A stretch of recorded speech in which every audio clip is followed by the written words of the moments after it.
गणेशाय नमः। श्री सरस्वतये नमः। श्री गुरुदेव चरण कमलेभ्यो नमो नमः। ओम नमो भगवते वासुदेवाय। श्री राधा कृष्णाय नमो नमः। श्री रामचंद्र डोंगरे जी महाराज द्वारा रचित श्रीमद् भागवत रहस्य। भगवान के अवतारों का वर्णन। भागवत में मुख्यतः श्री कृष्ण कथा करनी है, परंतु यह कथा आखिर में आती है। भगवान के अवतारों की कथा सुनने से जीवन सुधरता है। भगवान के सारे धर्म जीव में उतर आए, यही अवतार हुआ। तीसरे अध्याय में 24 अवतारों की कथा संक्षेप में कही गई है। पहला अवतार सनत कुमारों का, वह ब्रह्मचर्य का प्रतीक है। सब धर्मों में ब्रह्मचर्य पहले आता है। ब्रह्मचर्य के सिवा मन स्थिर नहीं रहेगा। ब्रह्मचर्य से मन, बुद्धि, चित्त, अहंकार पवित्र होते हैं। ब्रह्मचर्य का पालन करने से अंतःकरण शुद्ध होता है। पहला कदम है ब्रह्मचर्य। दूसरा अवतार वराह का है। वाराह अर्थात श्रेष्ठ दिवस कौन सा? जिस दिन सत्कर्म हो वह दिन श्रेष्ठ। सत्कर्म में लोभ विघ्न करने आता है। लोभ को संतोष से मारो। वाराह अवतार संतोष का अवतार है। प्राप्त स्थिति में संतोष मानो। लोभ को मारकर प्रभु जिस स्थिति में रखें उसी में संतोष मानो। यह वाराह अवतार का रहस्य है। तीसरा अवतार है नारद जी का। वह भक्ति का अवतार है। ब्रह्मचर्य का पालन करें और प्राप्त स्थिति में संतोष माने, उसे नारद अर्थात भक्ति मिले। नारद जी भक्ति के आचार्य हैं। चौथा अवतार नर नारायण का। भक्ति मिले तो उससे भगवान का साक्षात्कार होता है। भक्ति द्वारा भगवान मिलते हैं, परंतु भक्ति ज्ञान और वैराग्य बिना होगी तो दृढ़ नहीं होगी। भक्ति ज्ञान और वैराग्य सहित होनी चाहिए। भक्ति में ज्ञान और वैराग्य की जरूरत होती है। इसलिए पांचवा अवतार कपिल देव का है, ज्ञान वैराग्य का।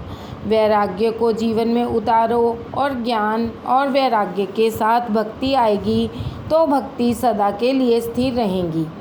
छठा अवतार है दत्तात्रेय जी का। ऊपर बतलाए हुए 5 गुण ब्रह्मचर्य, संतोष, ज्ञान, भक्ति और वैराग्य आप में आएंगे तो आप गुणातीत होंगे और आप अत्री होंगे तो भगवान आपके यहाँ आएंगे। ऊपर के 6 अवतार ब्राह्मण के लिए हैं। 7वां अवतार यज्ञ का, 8वां अवतार ऋषभ देव का, 9वां अवतार पृथु राजा का, 10वां अवतार मत्स्य नारायण का। यह 4 अवतार क्षत्रियों के लिए हैं, धर्म का आदर्श बताने के लिए हैं। 11वां अवतार कूर्म का है, 12वां अवतार धन्वंतरी का, 13वां अवतार मोहिनी नारायण का। यह अवतार वैश्यों के लिए हैं। प्रभु ने वैश्यों को जैसी लीला की है। 14वां अवतार नरसिंह स्वामी का है। नरसिंह अवतार पुष्टि का अवतार है। भक्त प्रहलाद पर कृपा करने के लिए यह अवतार हुआ है। भगवान ने नरसिंह अवतार में भक्त प्रहलाद पर कृपा की है।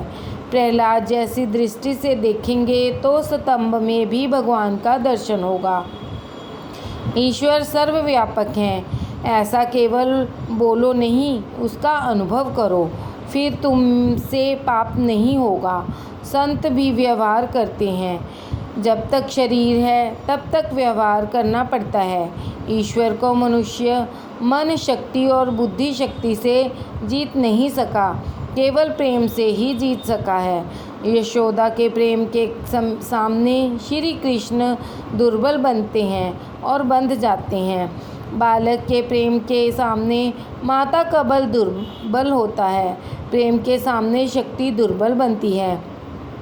आप भी परमात्मा पर खूब प्रेम बढ़ाओ, वह भगवान दुर्बल होकर आपके पास आएगा। 15वां अवतार वामन भगवान का है।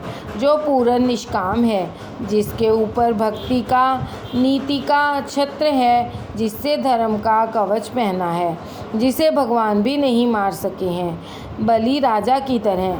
ये है बामन चरित्र का रहस्य। परमात्मा बड़े हैं, तब भी बलिराज के आगे बामन अर्थात छोटे बनते हैं। छोटा 16वां अवतार है परशुराम का। यह अवतार आवेश का अवतार है। 17वां व्यास भगवान नारायण का ज्ञान का अवतार है। 18वां अवतार राम जी का है। वह मर्यादा पुरुषोत्तम का अवतार है। राम की मर्यादा का पालन करो, जिससे तुम्हारा काम मिटेगा अर्थात कन्हैया मिलेगा। 19वां अवतार है श्री कृष्ण का। कृष्णस्तु भगवान स्वयं। श्री कृष्ण तो स्वयं भगवान है। राम और कृष्ण एक हैं। मनुष्य दिन में 2 बार भान भूलता है। दिन में 12 बजे भूख से भान भूलता है और रात को निवृत्ति में काम सुख याद आता है, इसलिए भान भूलता है। इन दोनों समयों को संभालना है। सवेरे श्री राम जी को याद करो और रात को श्री कृष्ण को, वे दोनों समय बचाएंगे। राम जी की मर्यादा का पालन करो और श्री कृष्ण की पुष्टि पुरुषोत्तम पुष्टि अर्थात कृपा करेंगे। संत एकनाथ जी महाराज ने इन दोनों अवतारों की सुंदर तुलना की है। राम जी राजमहल में पधारे और कन्हैया कारागृह में। एक के नाम के अक्षर सरल हैं और दूसरे के नाम के अक्षर जुड़े हुए हैं। पढ़ाते समय सरल अक्षर पहले पढ़ाते हैं और जुड़े हुए बाद में। राम ये सरल अक्षर है, श्री कृष्ण जुड़े हुए अक्षर हैं। राम जी की मर्यादा का पालन करो तो श्री कृष्ण अवतार होगा। जिसके घर में श्री राम जी ना पधारें, वहाँ कृष्ण भी नहीं आते। राम जी का अवतार अर्थात राम जी की मर्यादा का पालन, ये दोनों साक्षात पूर्ण पुरुषोत्तम के अवतार हैं। बाकी के सब अवतार अंशावतार हैं। पूर्ण अवतार और अंशावतार का रहस्य यह है कि अल्पकाल के लिए अल्प जीवों के उद्धार के लिए जो अवतार होता है वह अंशावतार है, और अनंत काल के लिए और अनंत जीवों के कल्याण के लिए जो अवतार होता है वह पूर्ण अवतार है। ऐसा संत मानते हैं। भागवत में कथा तो करनी है कन्हैया की, परंतु क्रम क्रम में दूसरे अवतारों की कथा सुनाकर अधिकार प्राप्त हो तो कन्हैयाएँ। इसके पीछे हरि, कल्कि, बुद्ध आदि अवतार हुए हैं। कुल मिलाकर 24 अवतार हैं। परमात्मा के 24 अवतार परमात्मा शब्द में से ही निकलते हैं। ब्रह्मांड भी ईश्वर का अवतार है। कई तो ब्रह्मांड में ईश्वर को देखते हैं, कई संसार के सब पदार्थों में भगवत स्वरूप का दर्शन करते हैं। सारा ब्रह्मांड भगवत रूप मानते हैं। सबका दृष्टा परमात्मा माया के कारण दृश्य जैसा दिखता है। स्थूल और सूक्ष्म शरीर का अविद्या से पर आत्मा में आरोप करने में आया है। जो आत्मा में आत्म स्वरूप के ज्ञान से यह आरोप दूर हो जाए जो हो सका है, उस समय ब्रह्म का साक्षात्कार होता है। इति तद ब्रह्म दर्शनम का सिद्धांत समझ में आएगा।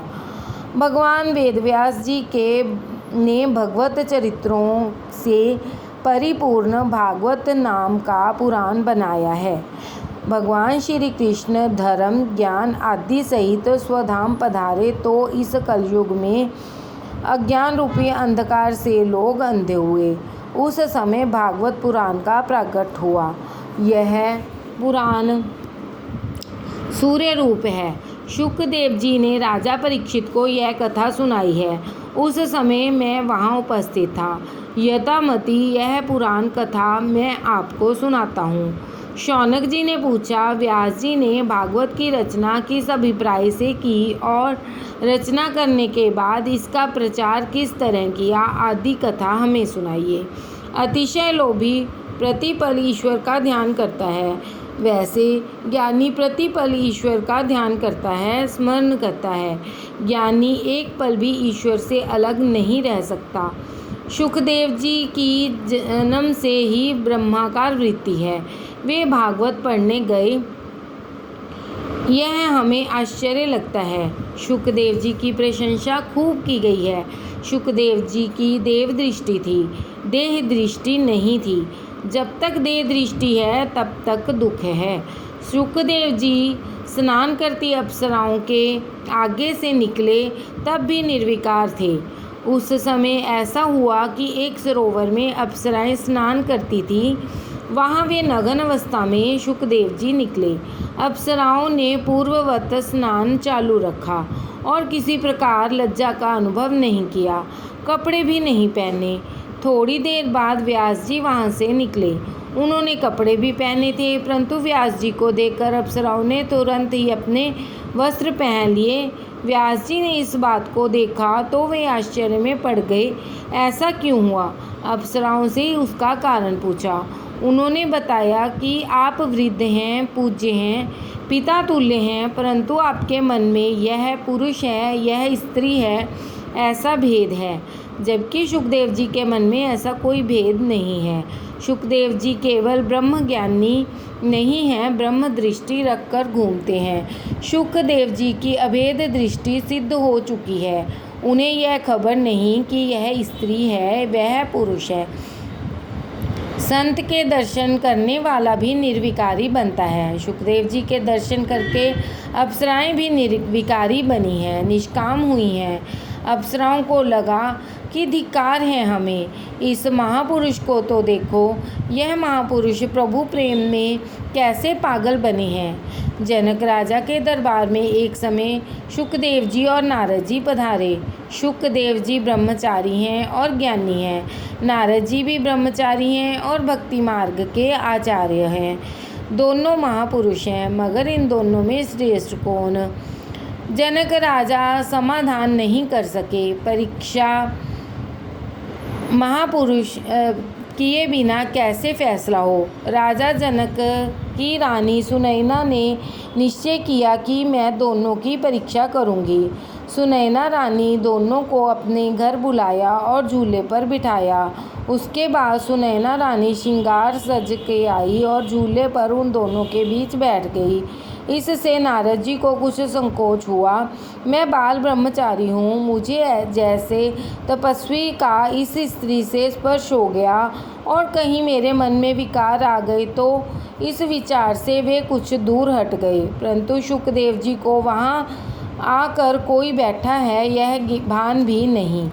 उन्हें तो स्त्री पुरुष का भान भी नहीं है, वे दूर भी नहीं हटते हैं। रानी सुनैना ने निर्णय दिया कि इन दोनों में श्रेष्ठ सुखदेव जी हैं।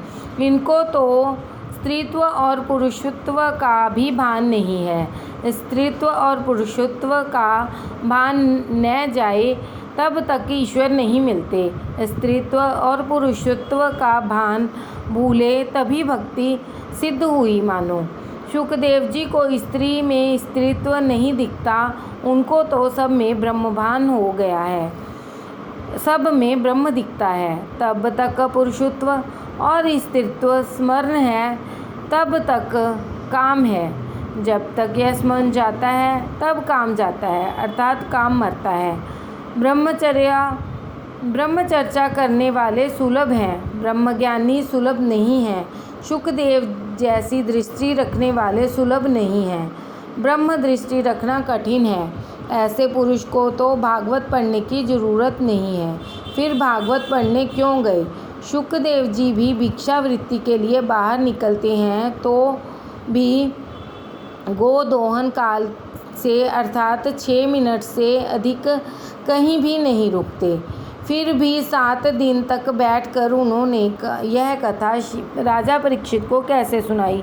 हमने सुना है कि राजा परीक्षित भगवान का भारी प्रेमी भक्त था। उसे श्राप लगा, किस लिए यह हमें कहो। सूत जी कहते हैं, श्रवण करो। द्वापर की समाप्ति का समय था। बद्रीनारायण जाते हुए रास्ते में केशव प्रयाग आता है। वहाँ व्यास जी का आश्रम है। व्यास नारायण सरस्वती के किनारे व्यास आश्रम में विराजते थे। एक समय उनको कलयुग का दर्शन हुआ। उनको 5000 वर्ष बाद संसार में क्या होगा इसका दर्शन हुआ। 12वें स्कंद में इसका वर्णन है। व्यास जी ने जैसा देखा वैसा लिख दिया है। व्यास जी ने सोचा कि कलयुग के लोग विलासी होंगे, मनुष्य बुद्धिहीन होंगे, वेद शास्त्रों का अध्ययन नहीं कर सकेंगे, इसलिए वेद के 4 विभाग किए। वेदों का कभी अध्ययन कर भी लें परंतु वेद के तत्व का ज्ञान इसका तात्पर्य उनको नहीं होगा, इसलिए 17 पुराणों की रचना की। वेदों को समझाने के लिए पुराणों की रचना की। पुराण तो वेदों के भाष्य हैं। स्त्री, शूद्र, पतित, द्विजाति वेद श्रवण के अधिकारी नहीं हैं। इन सब का भी कल्याण हो ऐसा विचार कर महाभारत की रचना की गई। महाभारत यह समाज शास्त्र है। महाभारत 5वां वेद है। भा का अर्थ होता है ज्ञान, रत का अर्थ होता है रचना। ज्ञान में और भक्ति में रमने की कला जिसमें बताई गई है वह ग्रंथ है भारत। ज्ञान में जीव जब रमन करने जाता है तब कौरव विघ्न करते हैं। धर्म क्षेत्रे कुरुक्षेत्रे, यह शरीर क्षेत्र है। धर्म और अधर्म का इसमें युद्ध होता है। महाभारत प्रत्येक के मन में और घर में चल रहा है। सद्वृत्तियों और असद्वृत्तियों का युद्ध यही है महाभारत। जीव धृतराष्ट्र है, इसकी आँख नहीं, वह धृतराष्ट्र नहीं। जिसकी आँख में काम है वह अंधा धृतराष्ट्र है। अर्थात अंधा कौन? जो विषयानुरागी है वह। दुख रूप कौरव अनेक बार धर्म को मारने जाते हैं। युधिष्ठिर और दुर्योधन रोज लड़ते हैं। दुर्योधन आज भी आता है। प्रभु भजन के लिए सवेरे ठाकुर जी 4 बजे जगाते हैं। धर्मराज कहते हैं कि उठो और सत्कर्म करो, परंतु दुर्योधन आकर कहता है कि पिछले पहर की मीठी नींद आ रही है, सवेरे उठने की क्या ज़रूरत है, तू अभी आराम कर, तेरा क्या बिगड़ता है। धर्म और अधर्म इसी प्रकार अनादिकाल से लड़ते चले आ रहे हैं। दुष्ट विचार रूपी दुर्योधन मनुष्य को उठने नहीं देता। निद्रा और निंदा पर जो विजय प्राप्त करते हैं वही भक्ति कर सके हैं। दुर्योधन यह अधर्म है, युधिष्ठिर यह धर्म का स्वरूप है। धर्म धर्मराज की तरह प्रभु के पास ले जाता है और अधर्म दुर्योधन मनुष्य को संसार की ओर ले जाता है और इसका विनाश करता है। धर्म ईश्वर की शरण में जाए तो धर्म की विजय होती है, अधर्म का विनाश होता है। राधे राधे। महर्षि व्यास का असंतोष। इतने ग्रंथों की रचना कर लेने पर भी व्यास जी के मन को शांति नहीं मिली। ज्ञानी पुरुष अपनी अशांति के कारण अपने में ही खोजते हैं, उद्वेग के कारण अपने में ही खोजते हैं। अपने दुख का कारण बाहर नहीं है, आपके दुख का कारण आपके अंदर ही है। अज्ञान और अभिमान यह दुख के कारण है। व्यास जी अशांति का कारण अंदर ही खोजते हैं। मैंने कोई पाप नहीं किया है, जबकि अज्ञानी पुरुष अशांति का कारण बाहर खोजता है।